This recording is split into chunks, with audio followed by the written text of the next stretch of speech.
ఈరోజు ఖమ్మం జిల్లా కొణిజర్ల మండలం మేకాలకుంట గ్రామంలో పేద గిరిజన రైతు ఆత్మహత్య చేసుకోవాల్సిన పరిస్థితి కారకుల మీద ఇవాళ పోలీస్ యంత్రాంగం కఠినమైన చర్యలు తీసుకోవాలని డిమాండ్ చేస్తాను. గిరిజన సంఘం తరఫున ముఖ్య సక్రియ అనేటువంటి పేద రైతు 30 గుంటల భూమి ఉన్నటువంటి రైతు, దాని పక్కనే రియల్ ఎస్టేట్ వ్యాపారం చేసేటువంటి వాళ్ళు ఈ భూమిని కలుపుకోవడం కోసం దౌర్జన్యాలు అనేక సార్లు దాడులు కూడా గతంలో చేశారు. ఆయన భూమిని ఆయన సదును చేస్తామంటే చేయడానికి వీల్లేదని తన కౌలు రైతులుగా ఇచ్చిన కౌలు చేసే వాళ్ళని గుండాలుగా మార్చేసి ఆ కుటుంబం మీద, ముఖ్య సక్రియ కుటుంబం మీద గత 2-3 సంవత్సరాల నుండి అనేక తీవ్రమైనటువంటి మానసిక ఒత్తిడి పెడుతూ అనేక సార్లు దాడులు కూడా చేశారు. ఆ దాడుల్ని, మానసిక ఒత్తిడిని తట్టుకోలేక రాత్రి ముఖ్య సక్రియ ఇవాళ ఉరేసుకొని ఆత్మహత్యకు పాల్పడ్డటువంటి పరిస్థితి.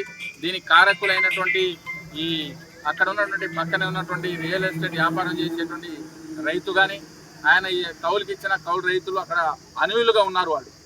రెండోది, తన కుమారుడు అజయ్ అనే అతను రౌడీ సీట్లను తీసుకొచ్చి బెదిరిస్తూ ఉన్నాడు.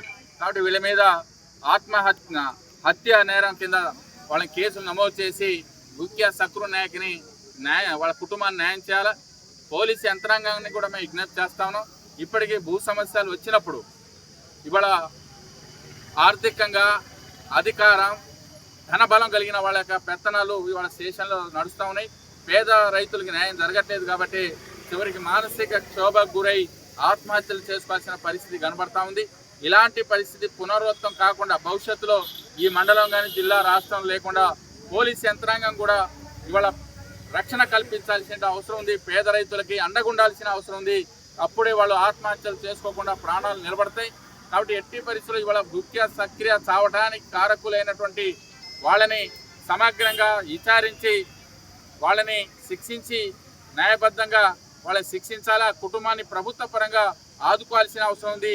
ఇవాళ ఈ ప్రభుత్వం తరఫున 50 లక్షల ఎక్స్గ్రేషియా కూడా ఈ ముఖ్య సక్రు కుటుంబానికి అందించి ఆ కుటుంబంలో చదువుకున్న పిల్లలు ఉన్నారు, వాళ్ళలో ఒకళ్ళని ఉద్యోగాలు కూడా ఇవ్వాలని వాళ్ళ తెలంగాణ గిరిజన సంఘం ఖమ్మం జిల్లా కమిటీ తరఫున ప్రభుత్వానికి, పోలీస్ యంత్రాంగానికి విజ్ఞప్తి చేస్తా ఉన్నాం. మేకాలకుంటకు చెందిన బాణోతు కృష్ణ, తేజావత్ మదన్, వేమూరి అజయ్, క్రాంతినగర్ చెందిన చింతనబోయిన మల్లేష్, ఈ నలుగురు.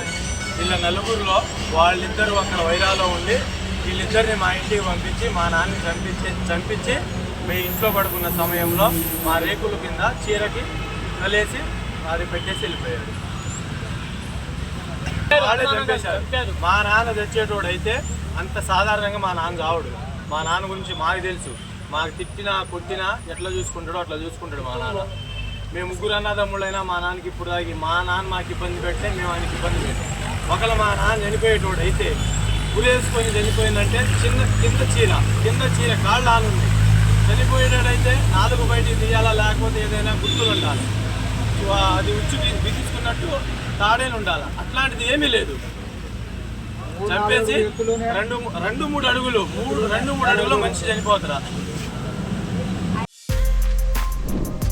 For more videos like this, subscribe Big TV channel.